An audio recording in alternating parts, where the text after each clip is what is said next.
দিন সকালে ফজরের নামাজের পরে ১০০ বার লা ইলাহা ইল্লাল্লাহ পাঠ করলে কি হয়, শুনলে অবাক হয়ে যাবেন। রাসূলুল্লাহ সাল্লাল্লাহু আলাইহি সাল্লাম বলেন, যে ব্যক্তি প্রতিদিন সকালে ফজরের নামাজের পরে ১০০ বার লা ইলাহা ইল্লাল্লাহ এই জিকিরটি করবে, আল্লাহ রাব্বুল আলামিন ওই ব্যক্তির কঠিন এবং জটিল বিমার থেকে হেফাজত করবে।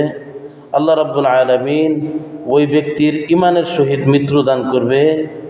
আল্লাহ রাব্বুল আলামিন ওই ব্যক্তির কিয়ামতের দিন আল্লাহ রাব্বুল আলামিন বিনা হিসাবে জান্নাত দান করবে। সুবহানাল্লাহ। যে ব্যক্তি প্রতিদিন সকালে ১০০ বার লা ইলাহা ইল্লাল্লাহ এই জিকিরটি করবে। হাদিসের মধ্যে আরও আছেন, বর্ণনা করেন যে লা ইলাহা ইল্লাল্লাহ যদি এক পাল্লায় রাখা হয়, অপর পাল্লা যদি সারা দুনিয়া রাখা হয়, লা ইলাহা ইল্লাল্লাহর পাল্লা ভারী হয়ে যাবে। সুবহানাল্লাহ।